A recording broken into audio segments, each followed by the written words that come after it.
बोलो श्री बोलो श्री प्राणनाथ प्यारी की जय। बोलो श्री सतगुरु महाराज की जय। पद्मावती पुरी धाम की जय। सर्व सुंदर साथ की जय। प्रथम लागू दो चरनी को, धनिये न छुड़ायो खिन।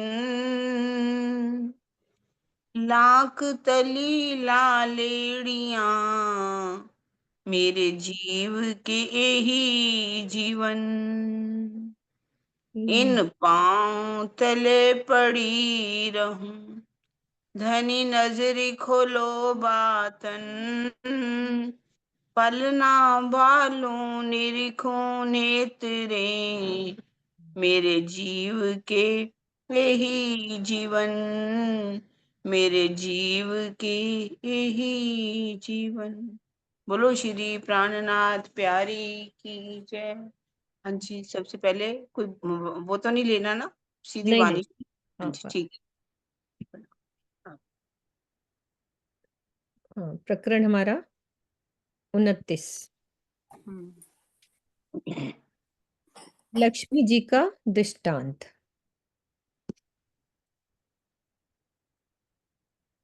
दीदी, इसमें स्टार्ट में वो समझाने की जरूरत है कि आगे सारा प्रकरण में आ जाएगा लक्ष्मी जी का वो आप जैसे हो वैसे आएगा तो सही है ना। आएगा।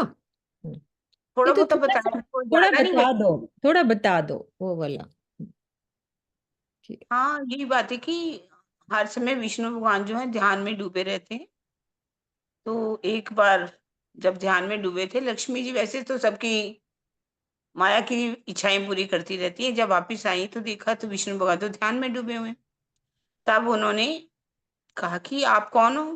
कहते मैं भगवान हूँ। कहते आप यदि भगवान हो तो आप ध्यान किसका करते हो। कहते हम्म मैं भगवान हूँ, परमात्मा नहीं हूँ, मैं पारब्रह्म नहीं हूँ।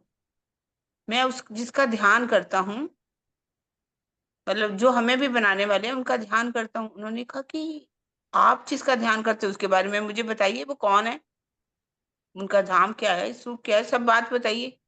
उन्होंने कहा देखो, सब कुछ कर सकता हूँ तो दुनिया की कोई भी बात मांग मैं बता सकता हूँ, लेकिन ये नहीं बता सकता कि मैं वास्तव में ध्यान किसका करता हूँ। तो लक्ष्मी जी ने जिद की, स्त्री हट होता है ना, उन्होंने जिद की कि आपको बताना पड़ेगा। उन्होंने कहा देखो, जब मैं आपको कह चुका हूँ कि मैं कुछ भी बता सकता हूँ पर नहीं बता सकता कि मैं ध्यान करता किसका हूँ। तो उन्होंने कहा ठीक है, अगर आप नहीं बताते तो मैं तप करके पता कर लूंगी कि आप किसका ध्यान करोगे। तो उसने कहा जाता है कि लक्ष्मी जी ने 7 कल्पांत तपस्या की, लेकिन वास्तव में 7 कल्पांत नहीं है। हाँ, यही पूछना था। 7 कल्पांत जो है, एक कल्पांत के अंदर 4 अरब 32 करोड़ वर्ष होते हैं, जैसे कि है ना। 32 को। तो इतना, मतलब जब एक कल्पांत जब समाप्त होता है तो ब्रह्मा विष्णु महेश बदल जाते हैं, इंद्र देवता भी नहीं वो रहते। हम्म यदि उन्होंने इतने वर्ष तप किया होता है, 7 कल्पांत जैसे कहा जाता है, तो कितने ही ब्रह्मा विष्णु महेश वो तो बदल चुके। तो क्या वो लक्ष्मी जी इतने समय तक तप कर सकती। ब्रह्मांड ही नहीं रह जाता, सब कुछ लय हो जाता है। तो कहाँ से वो 7 कल्पांत तपस्या की थी। हाँ, हम्म वो कहा जा सकता है कि 7 दिन तक उन्होंने कठिन तप किया।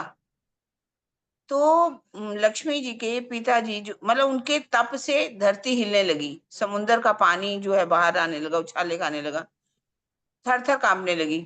तो उनके पिताजी जो थे क्षीर सागर, हम्म और ब्रह्मा जी तब विष्णु भगवान के पास आते हैं। हम्म कहते हैं कि आप, जो लक्ष्मी जी हैं इतना हठ कर रही है, तो आप उनकी इच्छा क्यों नहीं पूर्ण कर देते। और उन्होंने भी इधर इतनी तप कर ली थी तो उनको कुछ इल्हाम हो चुका था। तब उन्होंने कहा ठीक है, आप मैं हाँ, उन्होंने कहा चलो लक्ष्मी जी के पास चलते हैं मिलकर के। तो लक्ष्मी जी के पास तीनों गए। लक्ष्मी जी तो खुश हो गई कि मेरे पति परमेश्वर आए हैं, और अब फिर से मेरी, मैं उनसे अपनी डिमांड तो रखूंगी, मेरी इच्छा जो है बताइए। तब फिर से उन्होंने कहा देखो, मैं सब कुछ ठीक है पर आप मुझे बता दीजिए कि आप किसका ध्यान करते हो।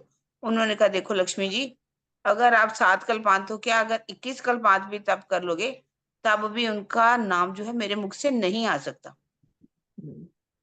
तब उन्होंने कहा कि हाँ, अब जब समय आएगा, पारब्रह्म इस संसार में आने वाले हैं 28वें द्वापर के अंदर, जब वो आकर के लीला करेंगी, तो मेरा मैं भी उसमें लीला करूंगा, तो तुम्हें समय जब आएगा, मैं तब तुम्हें इशारे मात्र से बता दूंगा कि मैं किसका ध्यान करता हूँ।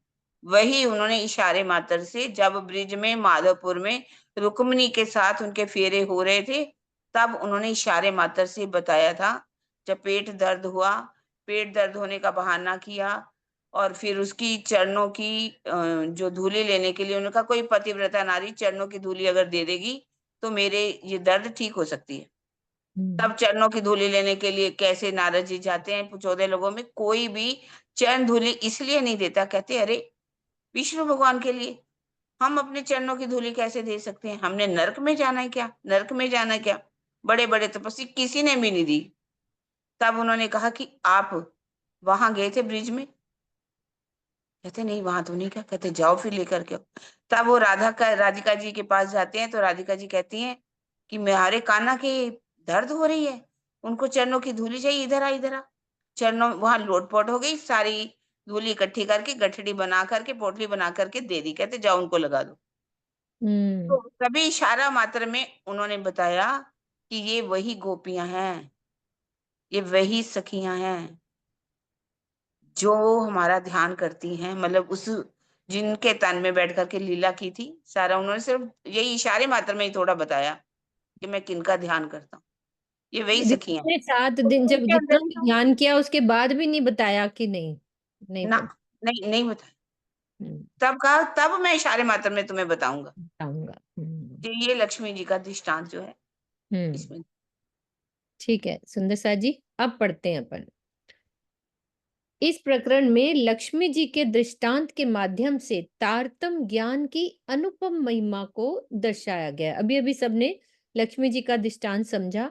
अब इस दृष्टांत के माध्यम से हमारे तारतम ज्ञान, ये वाणी की अनुपम महिमा को दर्शाया जा रहा है। क्या कह रही हैं राज जी?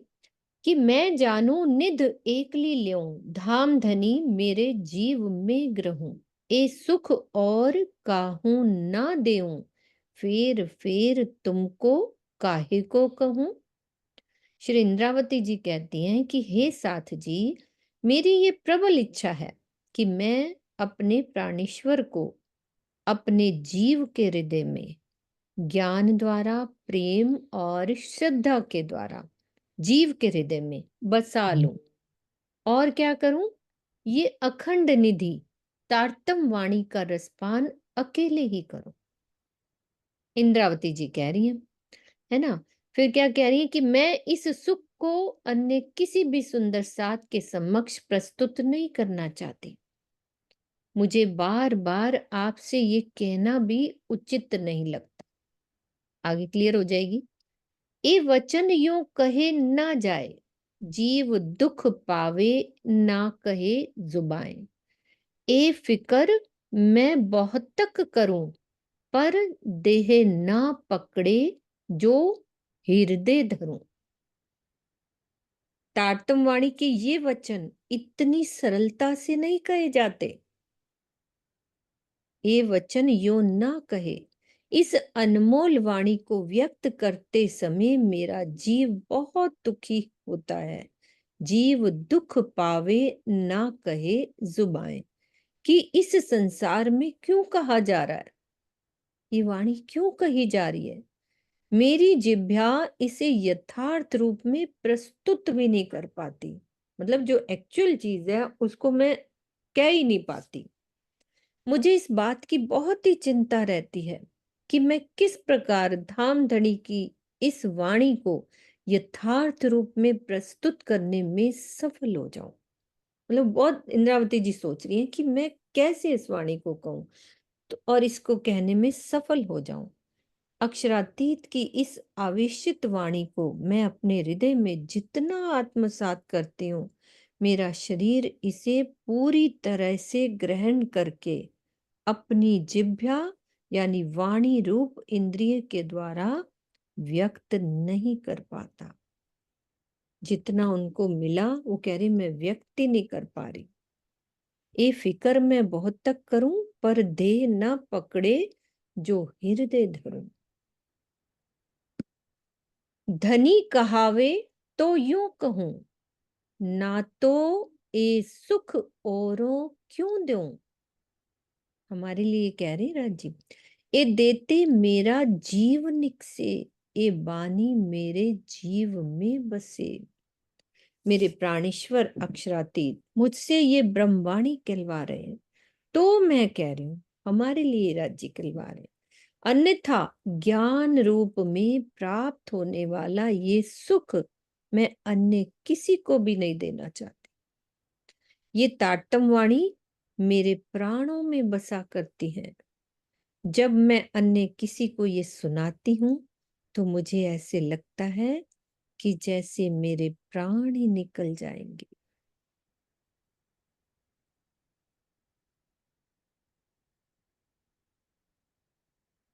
ए निध लई मैं कसनी कर, श्री धाम धनी चरणों चित धर। मैं बहुत तक करूं अंतर, पर सागर पूर प्रगट करे घर। परम धाम की ये जो अनुपम निधि रूपी इस ब्रह्मवाणी को मैंने अपने प्रीतम के चरणों में ध्यान लगाकर विरहा की अग्नि से पाया है। यद्यपि मैं इसे गोपनीय रखने का बहुत अधिक प्रयास करती हूँ, किंतु जैसे सागर में लहरों के अनंत पूर बहा करते हैं, उसी प्रकार मेरे हृदय से धाम धनी के ज्ञान रूपी अनंत सागर की लहरों के पूर बह रहे हैं।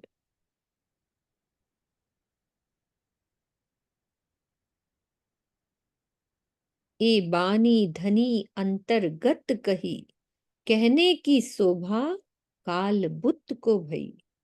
ना तो ए वचन क्यों कहे जाए, अंदर कलेजे ज्यों लगे घाए। उनको बोलते वक्त घाव लगा रहे, हमें सुनते वक्त नहीं घाव लगते।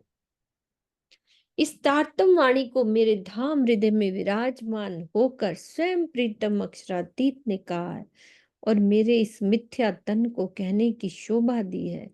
वैसे तो इस शुरमुख वाणी को व्यक्त करना इतना कठिन है कि इसे कहने पर ऐसा प्रतीत होता है जैसे कलेजे पर प्रहार करने से चोट लगती है।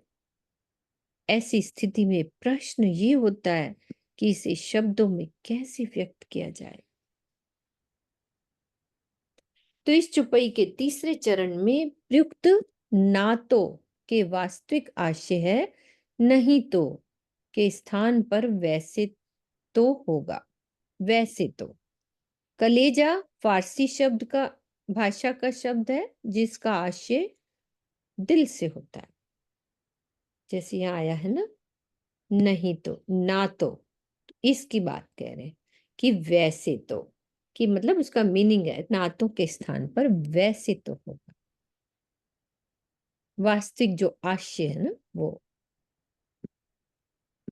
तो जिन जानो वचन अचेत में कहे, ये कहते अनेक दुख भय। जब मैं विचारूं चित्त में आन, ये कैसी मुख निकसी बान। ये साथ जी, आप कहीं ऐसा ना सोच लीजिए कि मैंने ये ब्रह्मवाणी बेहोशी की अवस्था में कही है। इसे शब्दों में व्यक्त करते समय मुझे अनेक प्रकार के मानसिक कष्टों का अनुभव हुआ है। कैसे कष्टों का अनुभव हुआ होगा?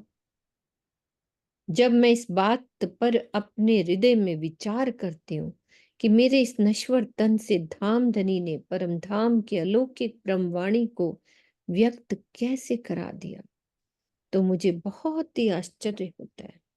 कौन कौन से कष्ट हुए थे ये बताएंगे, फिर कैसे बता रहे हैं ये कि आत्मा आनंद स्वरूप है, वह सुख या दुख का भोग नहीं कर सकती। आत्मा की बात कर रहे हैं, अपितु दृष्टा भाव से देख सकती है। अपनी पूर्ण श्रद्धावस्था में जीव की भी यही स्थिति होती है। शुद्धावस्था में, नॉट श्रद्धा, अपनी पूर्ण शुद्धावस्था में जब जीव पूरा शुद्ध हो जाता है तो उसकी भी यही स्थिति होती है कि वो दुख सुख को दृष्टा भाव से देखता है। सुख या दुख अंतःकरण यानी मन, चित्त, बुद्धि और अहंकार का विषय है। इन चारों घटकों का सम्मिलित रूप अंतःकरण कहलाता है, यानी कि दिल या हृदय कहलाता है। जिस प्रकार स्वप्न की अवस्था में व्यक्ति बेसुधी में बड़बड़ाता रहता है, तारतम्य वाणी उस अवस्था में नहीं कही गई है, अपितु यह ऐसी जागृत अवस्था में कही गई है जिसमें आंखें तो खुली हों किंतु शरीर और संसार का बोध ना हो। जब ये वाणी उतरी ना, उस स्थिति का वर्णन कर रहे हैं कि आंखें खुली हुई हैं और चपैयां उतरती जा रही, शरीर का बोध नहीं है, संसार का बोध नहीं है, उनके मुख से वो चपैयां उतरती जा रही। तो उस समय स्वाभाविक रूप से कुछ मानसिक द्वंद्वों का सामना करना पड़ा होगा। वही कह रहे हैं ना कि मुझे कितना कष्ट झेलना पड़ा। तो मानसिक द्वंद्वों यानी कितनी तरह की उलझनों का सामना करना पड़ा, जिसे इस चौपाई में कष्ट की संज्ञा दी गई है। संक्षेप में उसका वर्णन इस प्रकार है। अब कौन कौन से कैसे कष्टों का वर्णन हुआ उसका वर्णन कर रहे हैं कि पहला नंबर है अक्षरातीत का बहता हुआ रस। सब सुन रहे हैं ना सुंदर साथ जी? कोई सोएगा नहीं, नींद आ रही है तो पानी पिएंगे। अक्षरातीत के हृदय का बहता हुआ रस जब ज्ञान की अमृत धारा के रूप में अवतरित हो रहा है,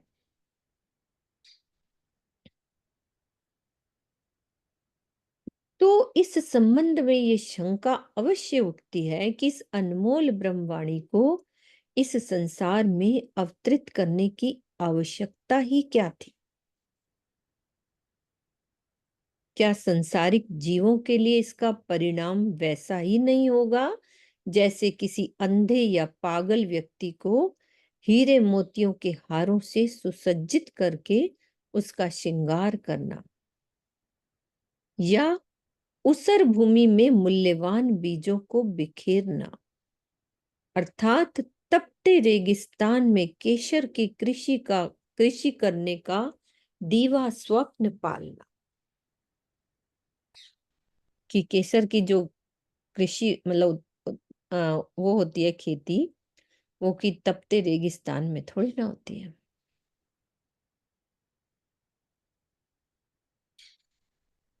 तो पहला तो ये कष्ट हुआ उनको। भी वाणी उतर रही है तो क्या सोच रहे हैं कि क्या संसारिक जीवों के लिए इसका परिणाम वैसा ही होगा? मतलब सोच रहे हैं, इतनी गहरी बात उतरती जा रही है, तो एक मन में उनके शंका अवश्य उठी होगी ना। ऐसे मन में विचार तो आए ही होंगे ना, कष्ट तो हुआ ही होगा ना जब वाणी उतरी होगी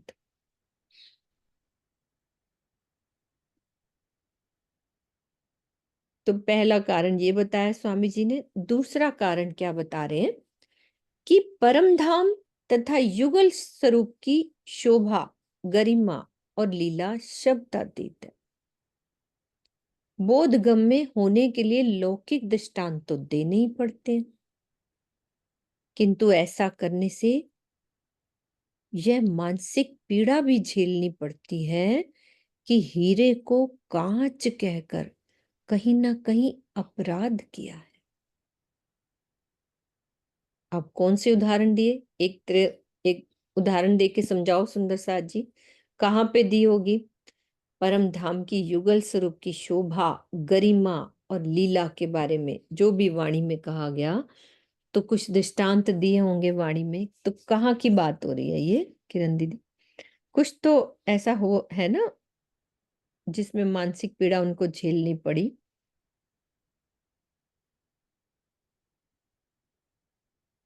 सुंदर साथ बोलेगा जब मैं बोलूं? हाँ सुंदर साथ जी, पहले आप बोलो सुनीता दीदी, कहाँ की बात चल रही है? मतलब कैसे कष्ट हुआ होगा उनको ये सब कहने में? ये भी जैसे परम धाम की जो अष्टपहर की लीला है, जो हम्म। हम परम धाम करते थे, यहाँ के उदाहरणों के द्वारा ही बताया ना। जैसे आम सुंदर साथ को आप बताओ तो वो कहते ये तो किसी राजा हाँ। महाराजा की जैसे लगती है कि कोई राजा है, उसकी 12,000 और जैसे एक पटरानी और 12,000 रानी है, तो ऐसे लीला लगती है। कईयों को तो बिल्कुल गप्पे ही लगती हैं। लेकिन वो कह रहे मैं क्या करूं, मतलब कोई और शब्द भी नहीं है मेरे पास समझाने के लिए, जबकि परम धाम में तो कोई वहां पे ना ऋतुएं हैं, ना काल है, ना दिन रात है, कुछ भी नहीं है। लेकिन वहां की लीला को समझाने के लिए शब्दों में यहाँ पर जैसे लाए, तो ये सब जब वो वर्णन कर रहे होंगे, वाणी उतर कहते हैं, वाणी भी जब उतर रही होती थी ना, तो जब उनको खुद बाद में वो स्वयं पूछते थे कि आज कौन सी वाणी उतरी है। उनको इतना भी बोध नहीं रहता था कि मेरे मुख से क्या कहला रहे हैं राजी। शरीर की तो शुद्ध बात की बात है, मतलब उनको ये भी नहीं ध्यान रहता था कि आज कौन सी वाणी। उद्धव ठाकुर जो उनके साथ थे, जो लिख रहे थे, कापी पेन हमेशा रखते थे कि कभी भी वाणी उतर जाती है। कभी कभी तो नावों पे भी उतर जाती थी, तो लालदार जी ऐसे लिखते थे। तो बाद में वो पूछते थे कि आज कौन सा किरंतन उतरा या कौन सी वाणी उतरी। तो कितना मतलब उनको मानसिक वो लग रहा होगा, और कह रहे ये कहाँ की वाणी है, ये अखंड की परम धाम की वाणी है। और ये माया के जीव कैसे समझेंगे, उनका सबसे बड़ा दुख ही ये है। नहीं कहलानी माया माँ वाणी, पर साथ माटे कहलानी। पर वो कह रहे हैं लेकिन सुंदर साथ भी यहाँ पर आया हुआ, ब्रह्म सृष्टि भी आई हुई है, तो उसके लिए ये वाणी कहलानी है। और इसकी इतनी बड़ी गरिमा है, उस गरिमा को शब्दों में लाना बहुत मुश्किल है। ये उनका बार बार उनके दिल में ये दुख हो रहा है, उनके मतलब माइंड में ये दिल में दर्द हो रहा है कि कैसे कहलाऊं, कैसे बयान करूं। यहाँ के लोग पता नहीं समझेंगे या नहीं समझेंगे, मुझे तो ऐसे ही लग रहा है। बाकी दीदी बताएं। हम्म नहीं नहीं, बहुत अच्छा बताया। थोड़ा सा मैं और ऐड कर देती हूँ, जैसे कि राज्य की शोभा का वर्णन हो रहा है, जैसे श्यामा जी की शोभा का वर्णन हो रहा है ना, पाग का वर्णन कर रहे हैं। अके पाग बांधी चितराई सो पेच हाथ में ले। फिर उसकी शोभा का वर्णन करते करते उसकी शोभा कैसे बता रहे, सरंगी जैसी। उदाहरण तो यहाँ की होगी ना, यहाँ की सरंगी को हम देखें तो लगेगा क्या शोभा होगी, है ना। शोभा मन में नहीं बनती। बन ही जैसे नहीं पाती। नाटिका की शोभा का वर्णन कर रहे हैं, तो साड़े वर्णन सिंघोड़ा की कर रहे हैं। सिंघोड़ा, है ना। तो यहाँ का सिंघाड़ा हम कहें, अरे अरे सिंघाड़ा देखने को क्या है, तो राज्य की क्या नासिका ऐसी है ना। दृष्टांत तो यहाँ का देख कहते हैं मानसिक कष्ट हो रहा है। जैसे कि दांतों का वर्णन करते हैं, जीभा का वर्णन करते हैं। जीभा का वर्णन करते करते कहते हैं कि दांत ऐनक की तरह जो है वो चमक रहे हैं, ऐनक में से जैसे दिखाई देता है। तो दांत हम सोचेंगे अरे शीशा है क्या। कहते कि वर्णन करूं तो मैं कैसे करूं, मुझे यहाँ का दृष्टांत देना पड़ रहा है। अगर नखों की शोभा का वर्णन कर रहे हैं तो कह रहे हैं कि उसके उनके जो नख है वो हीरे की भांति चमक रहे हैं। हीरा यहाँ का हम देखा जाए तो हीरा क्या है यहाँ का, एक तरह का कोयला ही तो है। कोयला जो है जब अंदर जो है पूरी तरह से धधक बन जाता है, उसके कई तरह से मतलब पिघलता है जिस तरह से भी, तो वो जब बाद में जाकर के हीरा बनता है। चाहे यहाँ का हीरा हो, कोई भी धातु हो, तो यहाँ के कोयले इत्यादि से ही तो बनते हैं, पत्थरों से ही तो, उसकी है तो पत्थर ही। तो कह रहे कि मैं वर्णन करूं तो कैसे करूं। अब उनकी शोभा का वर्णन करना है तो कुछ तो कहना ही पड़ेगा ना, ना कहने से, ताकि कुछ कुछ हमारे अंदर हृदय में शोभा बस सके। उस शोभा को बसाने के लिए इंद्रावती जी की आत्म किसे विरह में तड़प रही है। उनको कितने कितने मानसिक कष्ट हो रहे हैं, क्योंकि हो तो इसी शरीर से रहा ना। वर्णन तो जुबान तो यहाँ की ली जा रही है ना। भले ही धनी के जोश के द्वारा वाणी का अवतरण हो रहा है अवेशित वाणी, अवेश के द्वारा वाणी उतर रही है, लेकिन उसको प्रकट करने के लिए यहाँ का जोश, यहाँ की थोड़ी बुद्धि का भी प्रयोग होता है उनके उदाहरण देने के लिए। कोशिश करने पर भी उदाहरण दे करके जब समझा रहे तो उनको कितने मानसिक कष्टों का सामना करना पड़ रहा होगा। ऐसा है, बता दी मुझे, मैंने जो थोड़ा बहुत मेरे राज्य ने कहा। बिल्कुल। हम ये हाँ जी, दो बता दिए कारण। हाँ, ये समझ में आ गए सुंदर साथ जी। आगे क्या कह रहे हैं कि मेरी बुधे लुगा न निकसे मुख, धनी जाहिर करे अखंड घर सुख। अब साथ कछुक करो तुम बल, अब साथ कछुक करो तुम बल, तो पूरन शोभा ल्यो ने चल। मेरी बुद्धि से तो इस वाणी का एक शब्द भी मेरे मुख से नहीं कहा जा सकता। प्रीतम श्री राजी मेरे धाम हृदय में विराजमान होकर इस वाणी के द्वारा परमधाम के अखंड सुखों को प्रकट कर रहे हैं। तो हे साथ जी, यदि आप अपनी आत्म जागृति के लिए कुछ पुरुषार्थ करें, उद्योग करें, परिश्रम करें, तो आप परमधाम की अखंड एवं अनंत शोभा का रसास्वादन कर सकते हैं। उद्योग करना पड़ेगा, परिश्रम। ये बहुत भांत है भारी वचन, जो कदी देखो आप होए चेतन। एक वचन पर एक कहूं विचार, सुनो साथ मेरे धाम के आधार। मेरे प्राणेश्वर, मेरे धाम के प्राणाधार श्री सुंदर साथ जी, मेरी बात सुनिए। सुनो साथ मेरे धाम के आधार।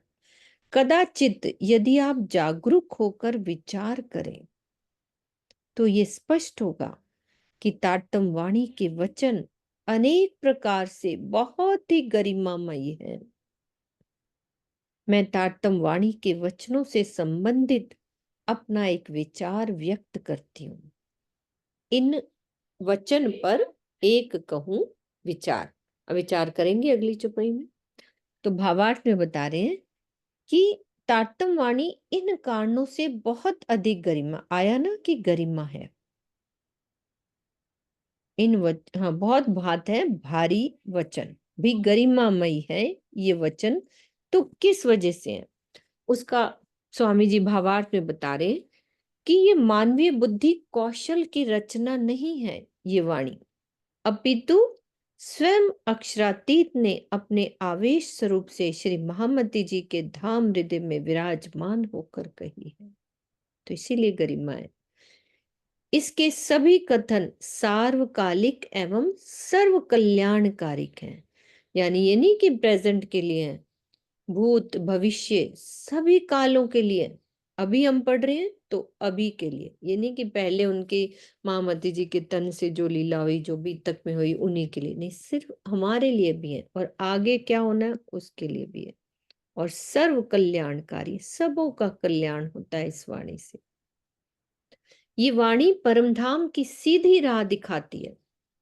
इसके अतिरिक्त संसार में अन्य कोई भी ग्रंथ ऐसा नहीं है जो स्पष्ट रूप से पूर्ण ब्रह्म अक्षरातीत के साक्षात्कार का दावा कर सके। कहीं नहीं लिखा किसी ग्रंथ में। और ये अध्यात्म जगत के कठिनतम प्रश्नों का समाधान करती है। ये सभी मत पंथों के विरोध को दूर कर सबको एक आंगन में लाने और अक्षरातीत की स्पष्ट पहचान कराने का सामर्थ्य रखती है।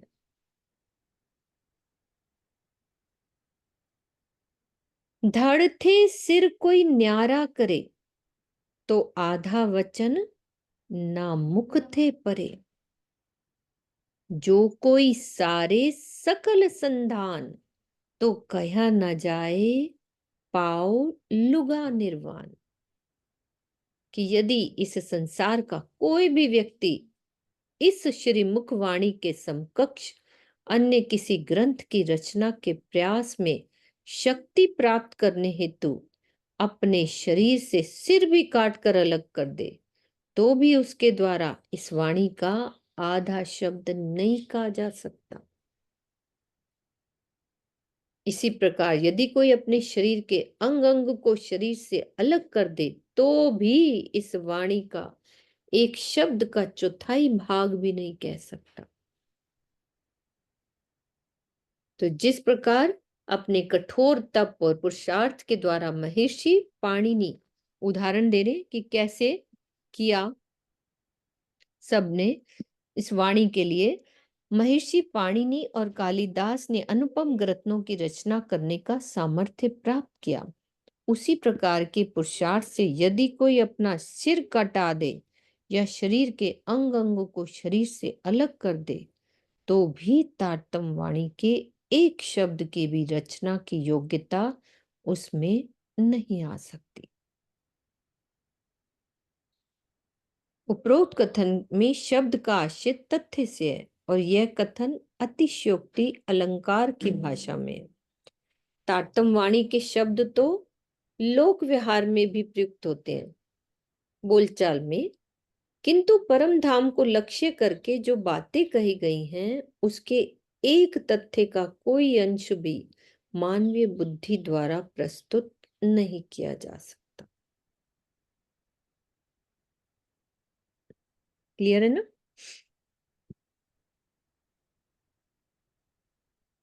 साथ कारण जीव सगाई जान, सेवियो धाम धनी पहचान, यूं कह के पकड़ ना देवे कोई, यों देते ना लेवे सो अभागी होए। यों देते ना लेवे सो अभागी होए, जो नहीं लेगा अभागी होएगा। तो हे साथ जी, आपके जीव को भी कृपा के सागर अक्षरातीत ने अपने चरणों में ले रखा है, लिया हुआ है ना सबके जीवों को। इसीलिए क्या कह रही इंद्रावती जी कि मैं आपसे एक बात कहती हूं। क्या कह रही हैं? कि अपने प्राणेश्वर की पहचान करके उनकी सेवा कीजिए। सेवियो धाम धनी पहचान, इस तरह से स्पष्ट रूप से आपको कोई भी अक्षरातीत श्री प्राणनाथ जी की पहचान नहीं कराएगा। मेरे द्वारा पहचान कराए जाने पर भी जो पहचान ना करे उसका क्या होगा? उससे अधिक भाग्यहीन इस सृष्टि में अन्य कोई भी नहीं।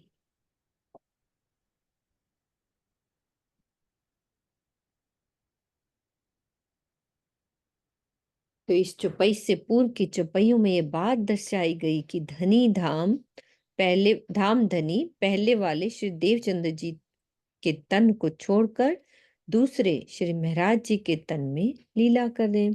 तो इस चौपाई में सुंदर साथ से स्पष्ट बात कही गई है कि प्राणेश्वर अक्षरातीत श्री महामती जी के धाम हृदय में विराजमान है, ना कि श्री बिहारी जी की गादी में।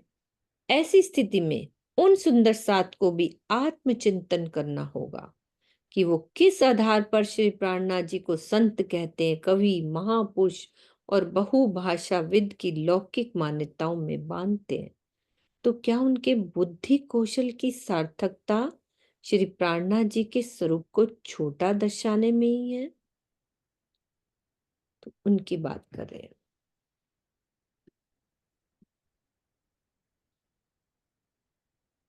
तुम साथ मेरे सिरदार यह दृष्टांत लीजो विचार, रोशन वचन करूं प्रकाश, सुख जी की साख लीजो विश्वास। परम धाम के मेरे प्राणाधार प्रमुख सुंदर साच, तारतम वाणी की महत्ता को स्पष्ट करने के लिए एक दृष्टांत दे रही हूं, आप उसका विचार कीजिए। तारतम ज्ञान के प्रकाश में मैं वास्तविक सत्य को उजागर कर रही हूं। आप सुखदेव जी के द्वारा कही हुई साक्षी पर विश्वास करके उसे ग्रहण कीजिए। स्वलीला अद्वैत परम धाम में वहदत का साम्राज्य है, इसीलिए वहां किसी की प्रमुख सरदार या किसी के सामान्य कहलाने का प्रश्न ही नहीं। परम धाम में थोड़ी ना कहते हैं कि सरदार सखी और ये सब। तो उपरोक्त चौपाई में सुंदर साथ को प्रमुख कहने का आशय है कि इस मायावी खेल में विवेकवान, बुद्धिमान और धनी पर समर्पित सुंदर साथ, उनको प्रमुख कह दिया धनी ने। तो श्रीमद् भागवत में बैकुंठवासी विष्णु और लक्ष्मी का वर्णन अवश्य है, किंतु लक्ष्मी जी के द्वारा हठ पूर्वक तप करने का वर्णन महेश्वर तंत्र के अध्याय 2, 3 और 4 में है, जो शिव पार्वती संवाद के आधार पर लिखा गया है। जो लक्ष्मी जी का हम दृष्टांत समझ रहे थे ना, वही वाली। ए देख के नींद टालो भरम, इन वचनों जीव करो नरम। वचन जीव सो करो विचार, तब सुख अखंड हुए आधार। हे साथ जी, इस दृष्टांत का विचार करके अपने अंदर की भ्रम रूपी निद्रा का परित्याग कीजिए तथा तारतम वाणी की महत्ता को समझकर अपने जीव के हृदय को कोमल बनाइए। और यदि आप इस दृष्टांत के संबंध में गहराई से अपने जीव के हृदय में विचार करें और उसे आत्मसात करें तो आपको अखंड सुख की प्राप्ति होएगी ना। हमें क्यों नहीं होएगी? लक्ष्मी जी ने इतना तप किया और उनको वो ज्ञान नहीं सुनने को मिला और हमें राज्य वो ज्ञान दे रहे हैं, तो दृष्टांत सुन के लगता है ना कि हमारे जीव पर कुछ विशेष कृपा राज्य कर रहे हैं।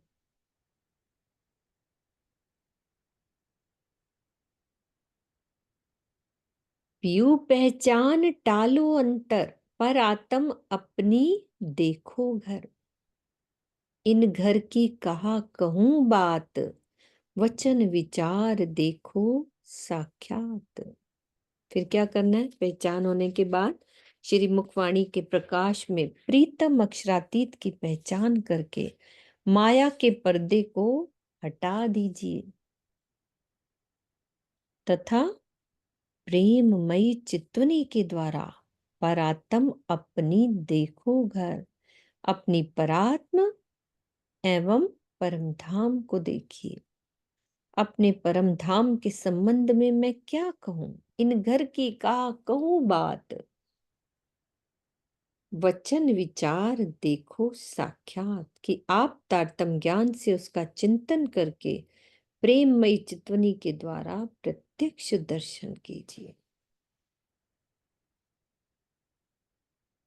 कैसे राजी ने ना दृष्टांत देके फर्क बताया, फिर कह रहे हैं अब ये करो।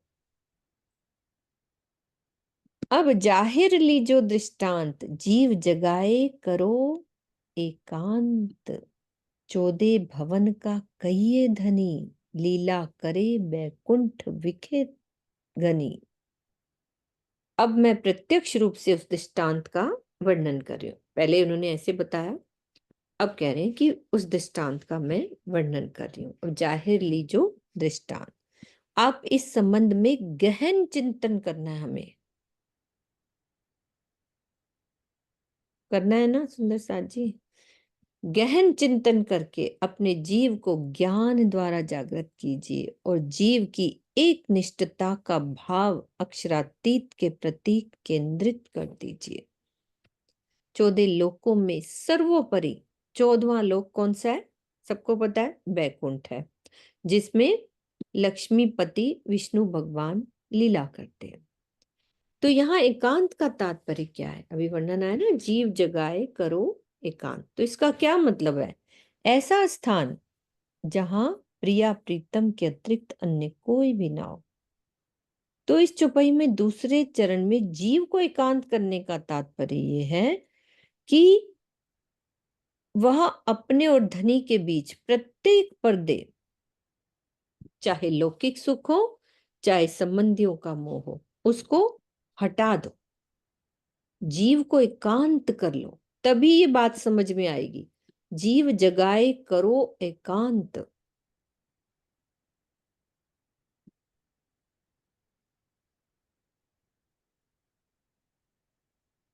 वैदिक मान्यता में विष्णु भगवान का निवास मानसरोवर झील मानी गई है। इसे ही क्षीर सागर भी कहा गया है।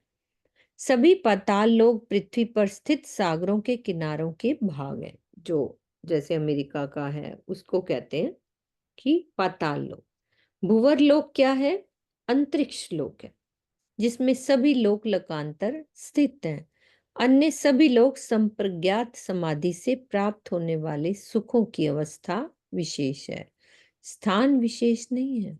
क्या मतलब? इसको क्लियर करो किरण दीदी। ये वाली जिसमें संप्रज्ञात समाधि, ये कौन सा लोक होता है?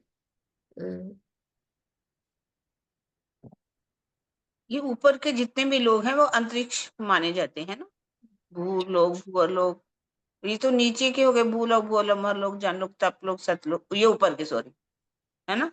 तो ये संप्रज्ञात समाधि क्या है? जब ध्यान की एक ऐसी विशेष अवस्था होती है जिसको सत्य ग्रहण करने वाला, जिससे हम सत्य को ग्रहण कर सके। संप्रज्ञात समाधि, संप्रज्ञात समाधि उस दिन भी हमने पढ़ा था, जैसे कि पहले हमें विचार आ रहे हैं, तर्क आ रहा है, वितर्क आ रहा है, ध्वनि के गुणों को गिनने की, याद कीजिए संप्रज्ञात समाधि की बात करी थी ना। उसकी अंतिम अवस्था होती है जब हमारे अंदर के तर्क, वितर्क, विचार जो आ रहे हैं निर्विचार हो जाए, कोई तर्क ना आए हमारे मन में, तू ही तू की स्थिति आ जाए, संप्रज्ञात समाधि। उसमें ही हम इस बात को समझ सकते हैं। इसको समझने के लिए यहाँ की बुद्धि से नहीं समझा जा सकता। तो यही बात कह रहे हैं कि ऊपर के जितने भी लोग हैं, अंतरिक्ष लोग जिसे कहा गया, भूलोक तो ये भूमि है ना, तो ये तो वैसे देखा जाए तो इसी धरती पर ये 14 लोगों के अंदर ही है, कोई अलग से तो है ही नहीं, पर ये ऊपर के लोग माने गए हैं, भूअर लोग, महर लोग, जन लोग, तप लोग, सत लोग जिसे कहते हैं। तो ये अंतरिक्ष कहा गया। और ये समाधि, संप्रज्ञात समाधि एक मतलब ऐसी विशेष अवस्था हमारे अंदर एक स्थिति बन जाती है। कोई ऐसा नहीं, कोई समाधि ऐसा कोई स्थान नहीं है ये, जो ऊपर के सुख भी लेने हैं तो हमने इस समाधि अवस्था में संप्रज्ञात समाधि के द्वारा ही प्राप्त किए जा सकते। ठीक है। वाल्मीकि रामायण में भगवान विष्णु द्वारा इस पृथ्वी पर ही तप करने का वर्णन है। विश्वामित्र जी भी अपने आश्रम के संबंध में कहते हैं कि हे राम, बालकांड का है ये, कि देव प्रजा में श्रेष्ठ महातपस्वी विष्णु ने तप करने के लिए यहाँ निवास किया था, वहीं उनके आश्रम में ही। इसके अतिरिक्त महेश्वर तंत्र में लक्ष्मी जी के द्वारा केतुमाल पर्वत पर तप करने का वर्णन है। तो केतुमाल यानी पहुंचकर लक्ष्मी जी भयंकर तप करने लगे। हिमालय पर्वत का बर्फीला भाग समेरु पर्वत कहलाता है, क्योंकि प्रातःकाल जब उस पर सूर्य की किरणें पड़ती हैं तो स्वर्ण के समान दिखाई देती हैं। तो विष्णु पुराण में कहा गया है कि सुमेरु पर्वत की पश्चिम दिशा में केतुमाल पर्वत स्थित है। तो ये तो सर्वविदित है कि सुमेरु पर्वत हिमालय पर ही है। तो इस कथन में भी लक्ष्मी और विष्णु भगवान का हिमालयवासी होना सिद्ध होता है। पौराणिक मान्यता में वैकुंठ में धूप, शीत और वर्षा का कष्ट नहीं है, जबकि पृथ्वी पर है। महेश्वर तंत्र में क्या कहा गया है कि तुम्हारी शरीर रूपी लता शीत, उष्ण वायु और वर्षा से कुंभला गई। अच्छा, कुंभला गई। तुम्हारी शरीर रूपी लता शीत, उष्ण वायु और वर्षा से कुंभला गई है। प्रचंड सूर्य की किरणों से संतप्त गाल काले पड़ गए हैं। तो पुराण संहिता में स्पष्ट रूप से कह दिया गया कि ब्रह्मा, विष्णु और शिव ने मेरु पर्वत की गुफा में ध्यानावस्थित होकर बेहद मंडल का साक्षात्कार किया। मतलब वो संप्रज्ञात समाधि में चले गए ना, तो बेहद मंडल का उन्होंने साक्षात्कार किया, है ना, वही है ना। तो इस प्रकार कहकर वो शुद्ध स्वर्णमयी गंभीर कठिनता से प्रवेश की जाने वाली सभी जीवधारियों से रहित मेरु पर्वत की गुफा में गए। उपरोक्त विवेचना यही दर्शाती है कि ब्रह्मा, विष्णु तथा शिव का स्थान हिमालय ही रहा है। यदि ब्रह्मा जी पुष्कर में यज्ञ कर सकते हैं, शिव जी कैलाश में ध्यान कर सकते हैं, पार्वती जी हिमालय क्षेत्र के राजा हिमवान की पुत्री हो सकती है, तो लक्ष्मी जी और विष्णु भगवान मानसरोवर झील को क्षीर सागर की उपमा देकर उसमें क्यों नहीं रह सकते? क्षीर सागर तो नीचे बताते हैं ना दीदी, जो सागर है क्षीर सागर। वो भी इसी धरती पर है, कहने की बात है ना, हिमालय के ऊपर है ये क्षीर हाँ। सागर, मानसरोवर। आप इधर गैंगटोक से ऊपर जाइए, कैलाश पर्वत भी वही है, मानसरोवर झील भी वही है, वहां पर लोग जाते हैं ना, बसों में बसें जाती हैं, सफर आप कर सकते हैं, तीर्थ यात्रा लोग करने जाते हैं, ऑक्सीजन के सिलेंडर, मतलब बहुत ठंडा, इतना ठंडा है ना मानसरोवर झील जो है, हम्म। दूध की तरह सफेद है। जैसे दूध होता है ना, उसकी उपमा दूध के सागर की दी गई है, इसीलिए उसको क्षीर सागर कहा गया। वहां हम्म। बैठ करके उन्होंने तप किया था। वहीं हम्म। पर वो रहते हैं, लक्ष्मी जी और विष्णु भगवान, तो इसीलिए उसको क्षीर सागर कहा गया। ये कोई हम्म। और जगह नहीं है, हिमालय के ऊपर ही है। सब यही है। हाँ, ये सभी यही है। लक्ष्मी जी सेवे दिन रात, सोए कहूँ तुमको विख्यात, जो चाहे आप हेत घर घर, सो सेवे श्री परमेश्वर। तो लक्ष्मी जी की बात चल रही है ना, दृष्टांत जो चल रहा है, तो दिन रात विष्णु भगवान की सेवा करती हैं। भगवान विष्णु तथा लक्ष्मी जी का ये प्रसिद्ध प्रसंग मैं आपसे कहने जा रही हूँ, इंद्रावती जी कह रही हैं, तो सब प्यार से सुनेंगे। इस ब्रह्मांड में जो अपनी और देह त्याग के बाद मुक्ति सुख रूपी घर की इच्छा करते हैं, वे विष्णु भगवान को परमात्मा मानकर पूजा करते हैं।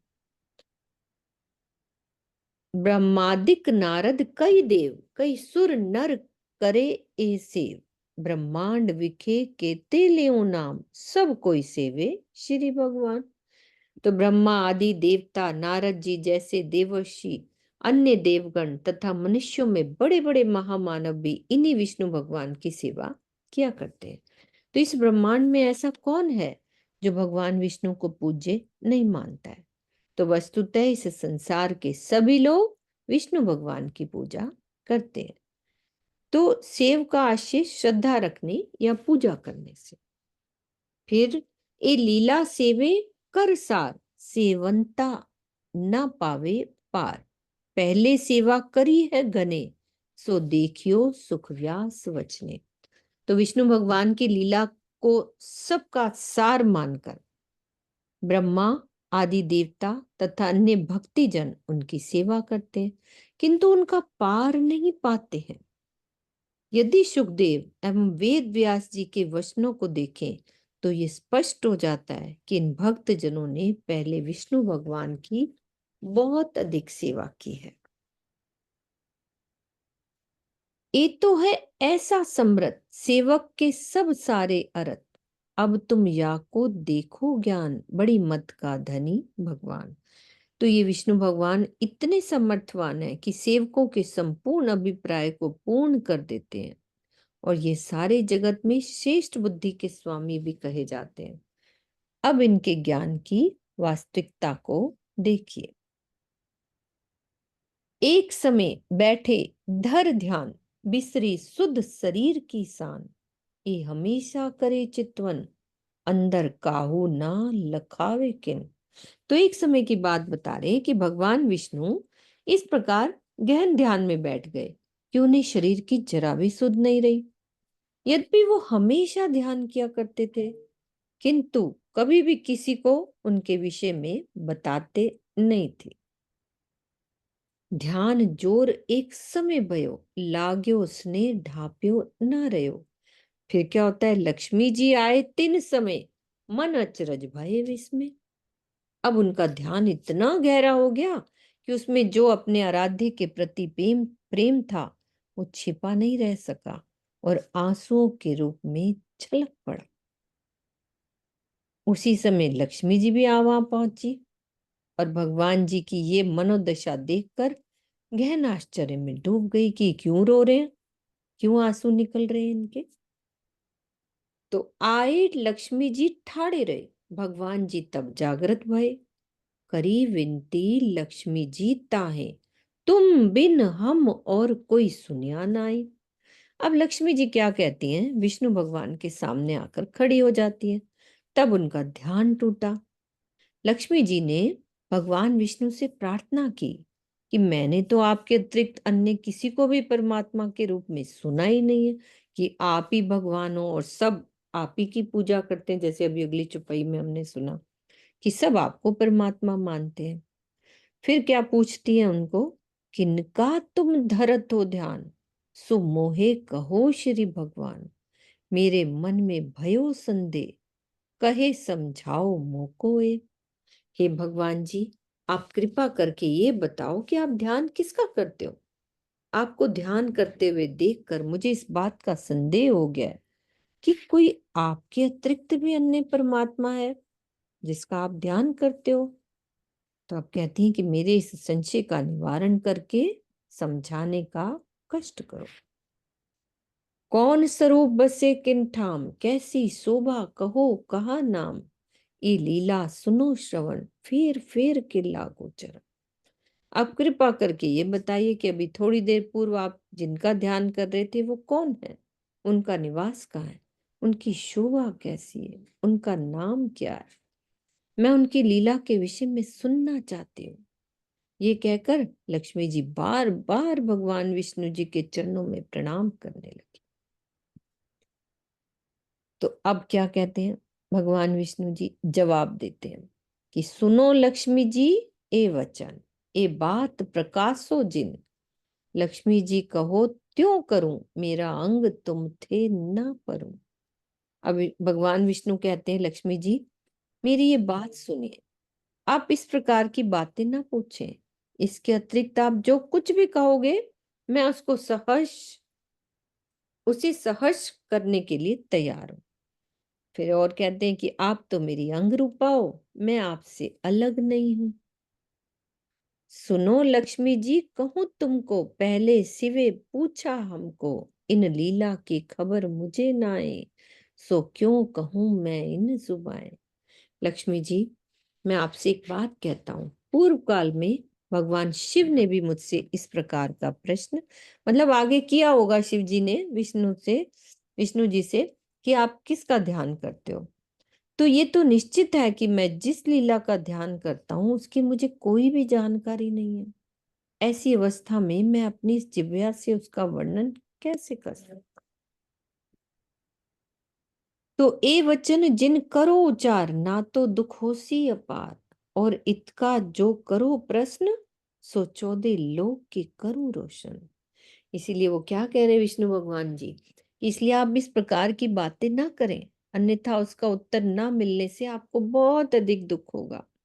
और यदि आप 14 लोकों के इस ब्रह्मांड अक्षर जगत के विषय में कुछ भी पूछेंगी तो मैं उसका सहजता से उत्तर दे सकता हूँ, इधर का उत्तर दे सकता हूँ, मेरे को आगे का नहीं पता।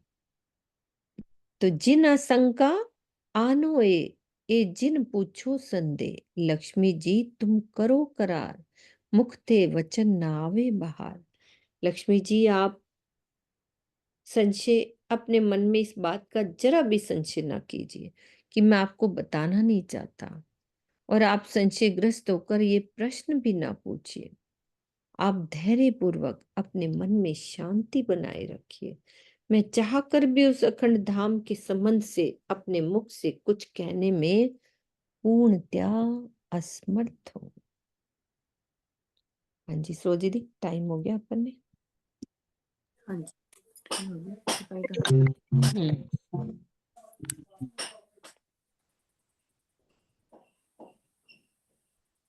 जल्दी शुरू हो गया था ना आज। हाँ बस इसीलिए कह रही हूँ, एक बारी ना स्वर्णा दीदी का कोई क्वेश्चन है वो अपन ले लेते हैं। स्वर्णा दीदी आप खोलो। प्रेम प्रणाम जी सुंदर साथ जी।